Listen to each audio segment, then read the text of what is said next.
How you doing, man?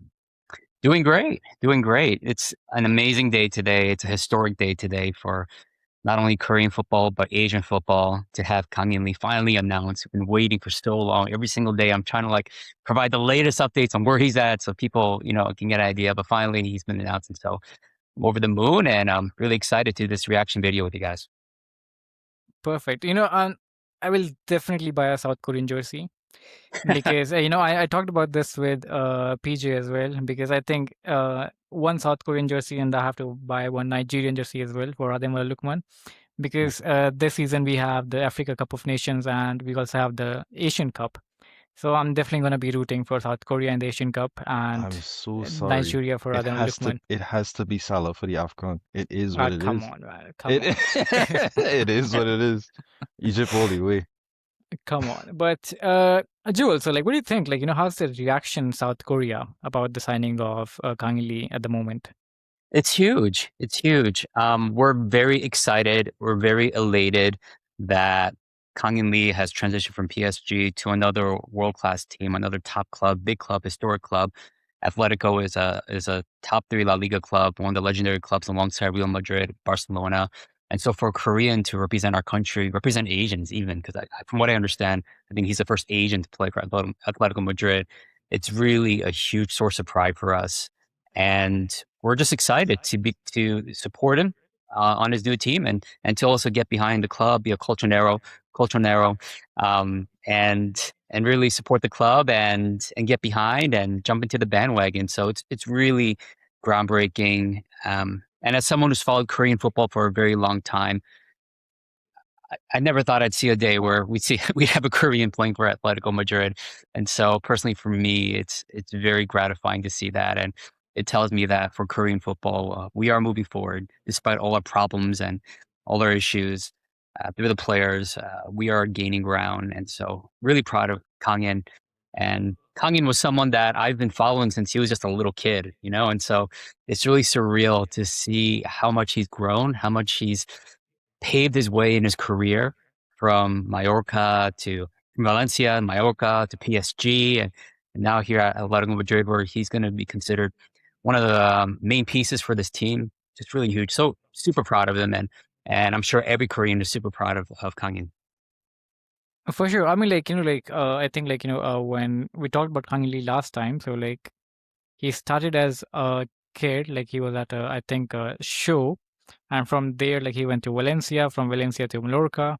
And I think, when he was at Mallorca, that's where, Atleti was interested in Kang Lee. I still remember because, again, we were, there were rumors about Atleti trying to sign Kang Lee for around 20 to 30 million. And then he actually went to PSG. And again, It a was a great little less jump. than 20 million. It was like 18 million or so Really? at the time. Yeah. Wow. Wow. We were So, being yeah. Miguel Angel Gil wanted him desperately because we wanted to open the Asian markets. But we were being really stingy in that summer because it was Kang In Lee, Galan, and else was it supposed to be? Onel Samu. Martinez. We signed Samu as well. We signed Samu after the season started, but those were the three targets. We got Galan, didn't get Onel Martinez, didn't get Kang In Lee, and then we signed Samu last minute. And I was like, man, this summer sucks. Yeah, I mean that was a great jump though from Kang Lee, from Mallorca to PSG. That was a great jump. You see, you're going from Mallorca again. No disrespect to Mallorca, obviously, but PSG is one of the a top powerhouse in European football, and great jump. And again, he has performed very well at PSG as well. Yeah, and Especially in I Ligue just 1. wanted to in there and say, as Koreans, we were for me, I was concerned about Kang In going into PSG because he had a big role in Mallorca, but like you said, it's a huge jump. Mallorca was like a lower table team from what I remember, lower table, mid-table team, to one of the best clubs in the world where he's literally walking through the doors with Neymar, Mbappe, and world-class players. And so I was actually concerned that he might, not even see playing time, but that first season for him to at least get on the pitch and prove his worth and, his link-up plays with Mbappe, it was beautiful. And so we're all proud of Kang In, not just, of course we want him to play more and have more of a starring role in the team, but for him to actually get on the pitch and be a cog in the machine of PSG and make a difference through the seasons that he's been there, it's a huge achievement for any Korean to do that. let alone in the Asian, from what I also, reflect on PSG. And so yeah, that's something that I'm personally super proud of, that he cracked the rotation and he made himself a very useful player there. So Kang In, he deserves all the success that he's getting, and for him to be recruited to Atletico, I mean, he put in all this hard work, and I think he deserves it. Sorry, I just kind of got in there, but I No, thought, it's totally fine. It's totally fine. Again, like if anyone has like more knowledge about Kang Lee, obviously it's gonna be you. I mean, we still have to see like how he's gonna perform in Atleti. But I mean, like I've seen, like only a bit of Kang Lee because again, when he was at Mallorca, I used to see him, and then PSG again, I didn't see him that much, just in Champions League matches. So obviously, like that's why you're here. Just try to provide us information about Kang Lee. So that's totally fine. But yeah, anyway, so again from Kang Lee, from PSG to Atleti, now it's around I think 40 million, 45 million, which I think is I would say still like a very good deal. I'll take it, and not only like on the pitch, off the pitch as well, because again, like like the shirts they are sold out, and I'm just curious, like like all the South Korean fans are just gonna like jump into Atleti. I'm really really curious to see that. So again, so that's one thing, like like I think it's the next step for Atleti, just to like build up that fan base, and I think Kang Lee can be useful to Atleti on and off the pitch as well. And let's just talk about on the pitch right now, because again, so Griezmann, he has left us for Orlando City. It just reminds me again, like I'm gonna give a reference about The Boys, when Homelander says like like where is she, and then the Deep says like is she in Orlando? So yeah, Griezmann is in Orlando right now. But anyway, so again, I think like he is the player I think like who can replace Griezmann. He has that creativeness, and he everything can flow through him, which I'm really excited to see actually. But Keeks, you have something for us. Oh, okay, yeah, sure. It's fun. Let me see. So I'm gonna reuse the Kang In presentation I did before sure. to show a little bit of what I meant from like I guess to expand, right? So I mentioned before the main reason why I think what we call it, the main difference I would say between Kang In and Griezmann is more not there's a lot, but mostly the shot volume in terms of the goals scored, right? Griezmann does and actively tries to score goals from a lot of different positions. He's a little crazy because he has also scored at Olympico before, but it is what it is, right? The whole point is that to get you to be confident, to get you to be in these positions, I can't ask you to play an attacking midfielder and try to get those 12 to 20 goals that maybe you want to get out of him in that position. What I want from you is to be a little further forward. So he's been he's flexed between left centre mid / attacking midfielder at the start of PSG and Mallorca, and then moved a little bit more to right wing as these moved on, right? He's been a trigger for PSG to counter-attack. I feel like his eventual evolution has to become what is happening with Lookman right now, which is the second striker. So, I'm stupid. I used the wrong side. There we go. So this is like a random sample of what could be a potential 11 for Atletico coming into the season, right? It doesn't necessarily like maybe it's Alvarez instead of Lookman, maybe it's whatever, right? But Yeah. maybe Kang In is playing as a right wing. This is just based off of the 4-4-2 on what we have. This is a potential for this specific 11, and the idea is you want him further forward because a lot of times he does, and what we saw in Korean games, especially in the Czech Republic and the Mexico games, is that a lot of times he drops deep to catch and help the midfield out because they had Korea was playing a double pivot in in all three of the games in a 3-4-3.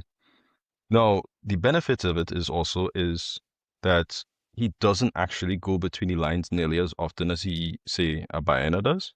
So you can easily link between the two players. And ideally, you want to have him in this position because say we're in this 4-4-2, we're going to eventually flex into a different formation, which is probably going to be like a 2-3-5 or 3-2-5, depending on which players that is there, etc. And so you kind of want him a little further forward. And then on top of that, his influence is going to be similar to what I think Griezmann was, but he's going to be very close to these flanks because we'd like to overload these flanks. So he's going to be, this is me trying to read Simeone. He's trying to be a little closer to Giuliano and Llorente to overload those flanks, where instead of a 2v2, you have a 3v2. And in these situations, either Llorente is the runner or Giuliano is the runner, but Kang and Lee is going to be either the guy who goes into the box or dictates the play from here. And in that position, you now have somebody who can get you see exactly where he is in this little graphic here. He's going to go from where he usually is, which is fairly outside the box, to most of your shots going to be closer inside the box. And then hopefully with his desire to have him in transitions as well and to be an outlet in potential transitions. Although, as PJ said before, he's not the fastest player ever. Good acceleration, not necessarily the fastest. But you don't need speed in our transitions. You just need to not be slow. And I think that's kind of I'm trying to, like, the idea of where you could get more goals out of it. Because if you were to slap him in the same way as Mallorca game with the left-sided mid, in a three-man midfield, you're not going to get as much as you want out of him. Yeah. And 40 million would be a fair price for him in that sense, but I think he can become 60, 80, more than that in terms of market valuation. So if you want more, you have to give him more responsibilities. And if you want more responsibilities, he has to move a lot more. He has to understand where the system is, because he's going to be a more key piece, especially because of the fact that a lot of our players are still in the World Cup. You have like 9 players going to the World Cup final at the time of this recording. And win or lose, they're probably not going to be here by the time the league itself starts. So he's going to, at least in the first 3 games, probably play a fairly prominent role. And the fact that he's coming into the preseason so early is, I think, the most important part. So as Keek's corner right there, that's my analysis right there. Yeah, appreciate that. That's really good stuff. Joel, what do you think? Like, what's the best position for Kang Lee in Atletico de Madrid right now? According to you, like, what would be the best position for Kang Lee? Yeah, I mean, I really appreciated Keek's analysis and his content. Really good stuff there. Before I go in to share where I feel he may be best, which I think, is fairly well acknowledged at this point with Griezmann leaving and everything.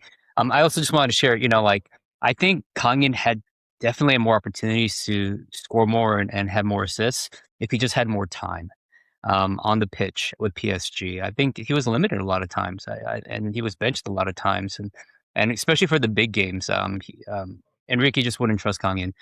And so my argument with a lot of Atleti fans being like, well, he doesn't really produce that much. He doesn't really have as many goals and assists to warrant the price and warrant playing for the club. My big argument was just like, well, he just never had the opportunity. Whenever he did have the opportunity, he was called onto the pitch. More often than not, he would always produce something. He would either chase the tempo of the game and he would unleash the offense and unlock the defense from the opposing side, or he would produce. He would score goals and assists. And so the one thing that we Korea fans, we Kangin fans have always been asking is just give him a chance, give him a shot. And he's never gotten that shot. He's never started in the championship for PSG at all during his entire time there. That he's been there now 4 years. And so he just never had that shot. But I believe if he had that chance and the opportunity, I think he could have scored more. And so I'm looking at Griezmann and all those circles and how many opportunities he had. And with Kangin, there's just fewer circles. But if there was more, I think he definitely could have scored. I think definitely he could have produced more goal contributions. And so going into Atleti and his role, honestly, it's pretty clear to me that he's coming in to, like you guys also mentioned, replace Griezmann.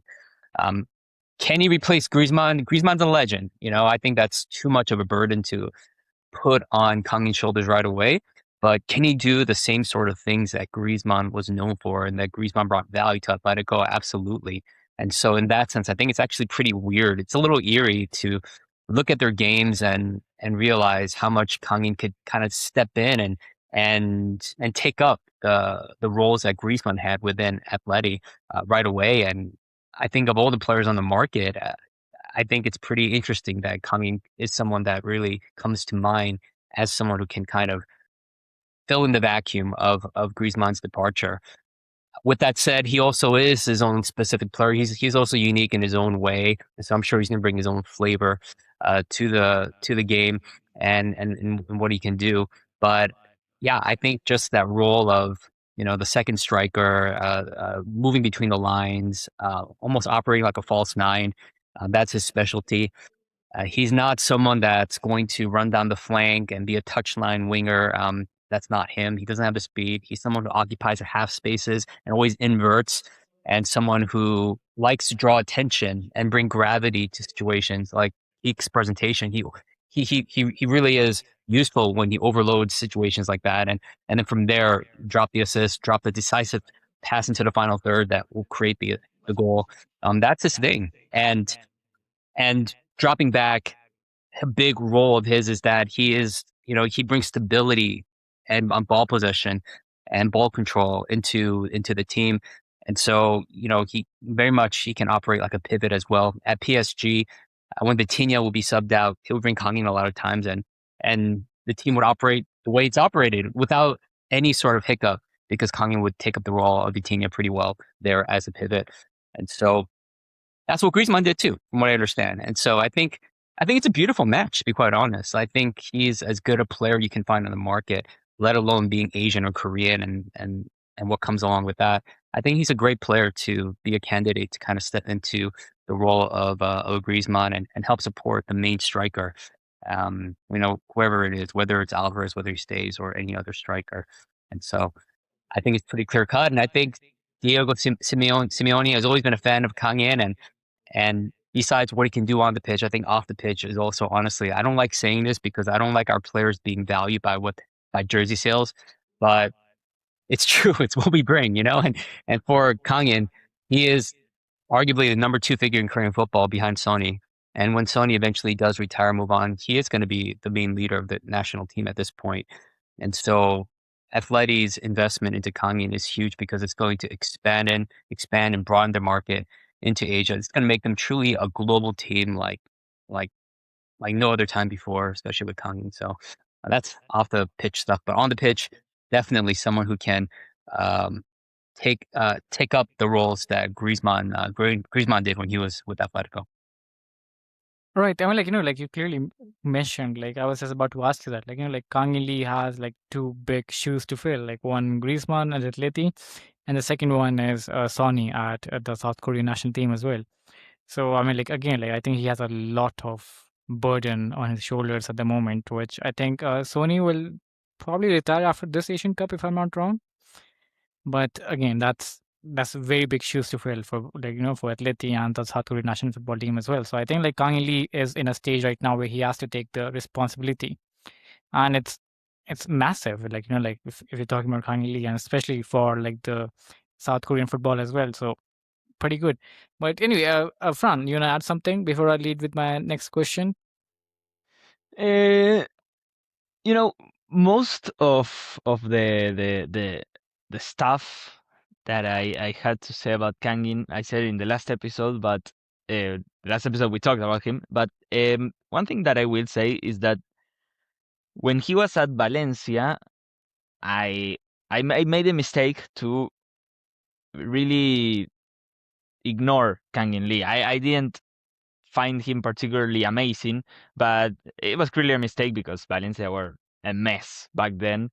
And when he arrived at Mallorca, I don't know if he was always the same player, but I thought he improved at Mallorca. He learned to be better off the ball. He had a better impact, and that's when I started liking him. And I remember that when we were linked, before we were linked many times with Kang In Lee, I think, but the one where we were linked the strongest was in 2023, I think, and I was like, please get that guy. I think I remember that I wanted to swap him for Riquelme. I thought it was a good deal for Mallorca, but it's I just want to watch him play. I think he's a player that gives us a lot. I mean, we come from a window where we bought 3 players that could play on the left wing. Now here's a guy that can also impact on the right wing, finally. And I mean, we've seen Juliano play every single second. Maybe this is a good alternative, no? I think I like him more. I think I like the idea more of Kangin Lee on the right and Lukman as a second striker, but I don't know. We'll have to see what Simeone does. We are still experimenting, to be fair. So Yeah. But with anyway, Kangin, yeah, sorry, go on. I was just going to say, in addition to what everything you guys are saying, like this is just really his big opportunity now to be the man. His season where he was in development and just on the bench and learning. I mean, of course, he'll always learn and develop as a player, but this is really, he's moving into his prime and he's moving into a club that hopefully he will be with, long term, a destination club, and not necessarily a step up club. And so I think he's got everything beautifully set for him, going back to La Liga, going back to a country he grew up in, knows the language very well. And I'm really hoping that he can capitalize on this great opportunity to, of being one of the, key pieces to this team. In much the same way that his good friend Oh Hyung-gyu did when Oh Hyung-gyu moved from Genk to Besiktas. So I'm not sure if you guys are familiar with Oh Hyung-gyu, but he moved to Besiktas last season, and Besiktas is a massive club, massive fan base, and they were already like worshiping him. They were like, "You're our savior," and I was a little nervous because, Oh Hyung-gyu, if you guys, just so you know, like I consider him to be the successor of Sonny in Europe. He's the next great goal scorer in Europe. I think he scored 18 goals last season. No other striker has ever done that in Europe between Genk and Besiktas. But what I want to say is like Oh Hyung-gyu, he came into Besiktas and he felt that pressure and he felt the responsibility and he performed so well. He was the first player in Besiktas history after a transfer to score 3 successive games. And I think he scored in double digits altogether in the second half of the season with goals and assists. And so where Kangin plays in all this is that Oh Hyung-gyu and Kangin are very good friends. They're like best friends. And so I'm sure Oh Hyung-gyu is also just encouraging him, and Kangin is also seeing what he can do now in a situation where he has the spotlight on him at Atletico, and hopefully he can also produce as Oh Hyung-gyu did with Besiktas, and we'll start seeing goals, we'll start seeing assists, and we'll start seeing him becoming truly what I hope to be like a major superstar, as opposed to just a star. Some would argue he's already a superstar, but maybe just really take it to the next level at Atletico. That's my greatest hope. Interesting. I have this next question for you, Joel. So, we're gonna play Man City at the Kopang play, if I'm not wrong. Yep. Yeah. And again, so we're gonna play Man City in Seoul, on August 9th. So, what do you think? How will be the atmosphere? Especially now if we have Kang Lee as well. I don't know if he'll play or not, but what do you think? How it's gonna be? They're not going to hold him out for that game. It's like a homecoming. It's homecoming. He's going to receive a raucous response, and he's going to be received in that kind of way by the Korean fan base, in much the same ways that Son Heung-min was received whenever Spurs would play in Korea against whatever team. And for Kangin, again, this is it's an occasion for celebration because it's a Korean player now playing for Atletico, and so there's going to be a huge amount of support and love toward not just towards Kangin but also towards Atletico.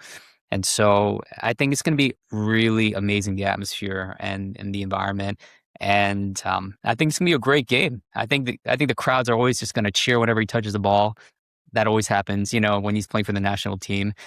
And so just so you guys know, so you're not aware, PJ never really talked about this when he was with you guys, but again, Kangin is like the second most popular player on the national team.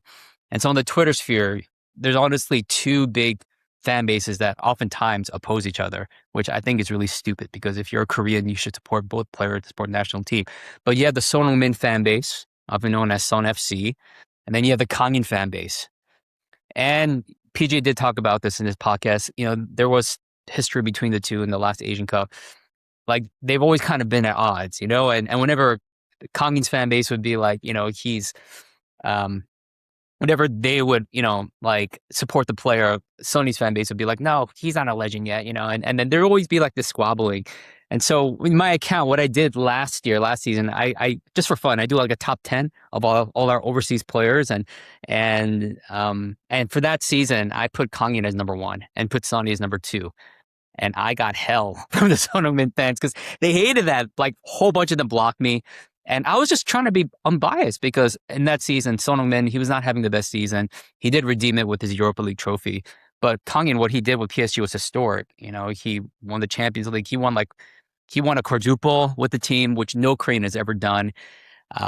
He also played a starring role in the Super League against Tottenham, where he came on the pitch and he changed the game. He scored the goal, brought PSG back into it.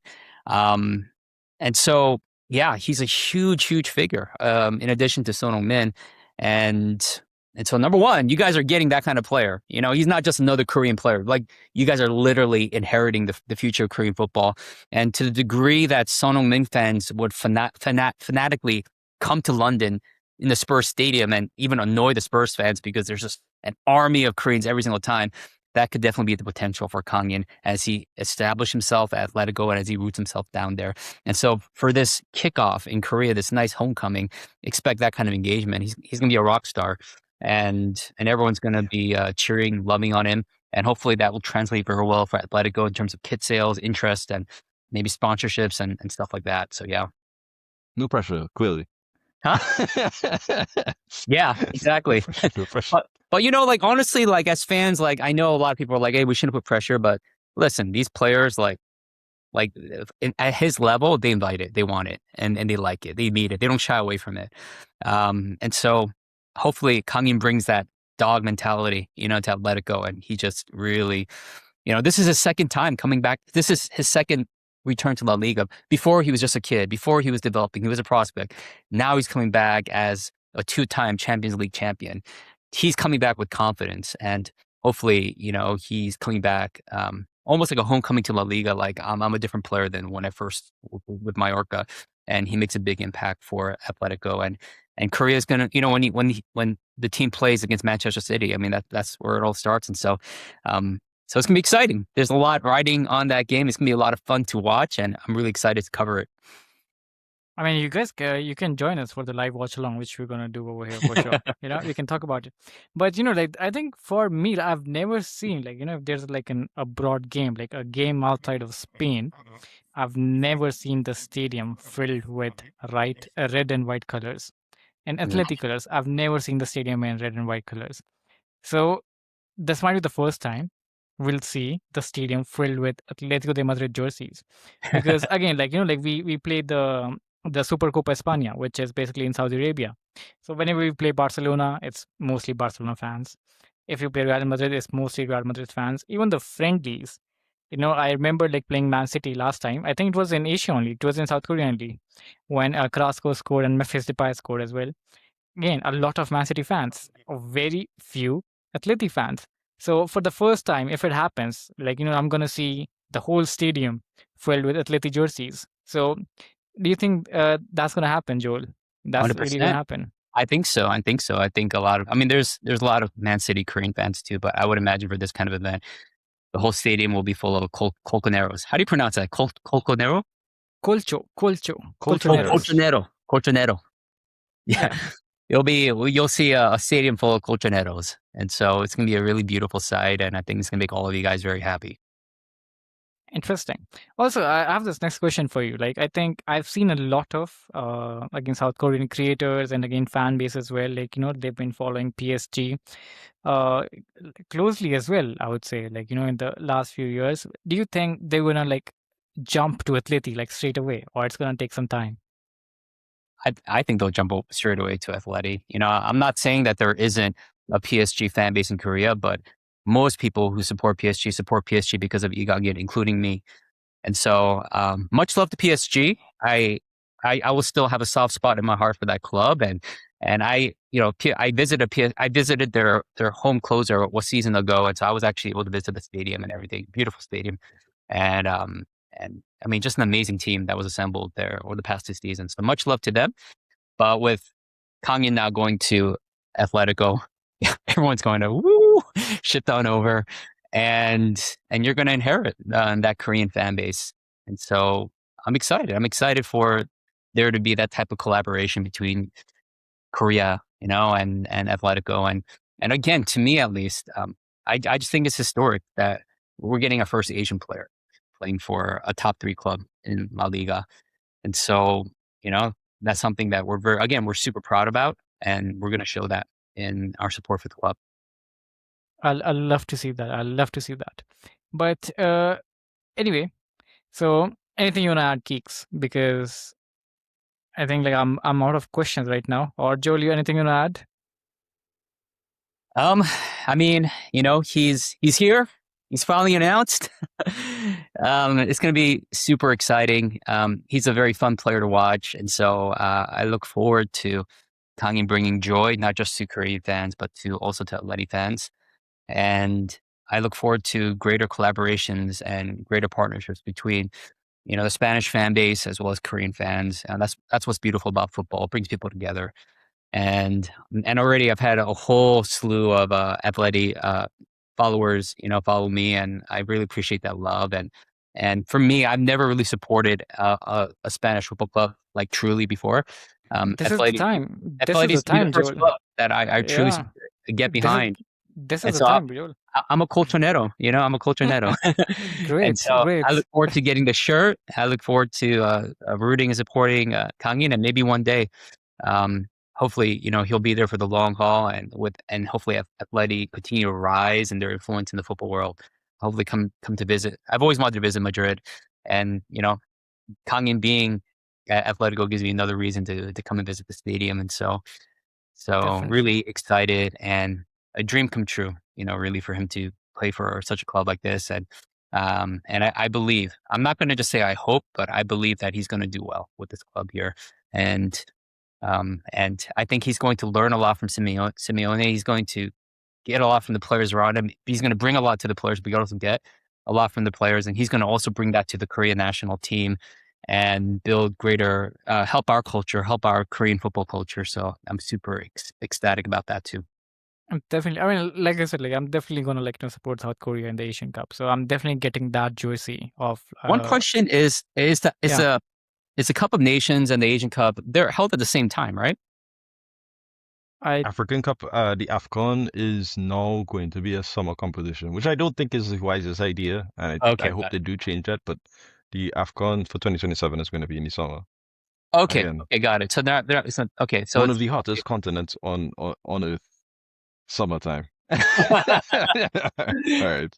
Yeah, that's the thing. That's the only thing. Kangin's not going to be here for a bit in January and February.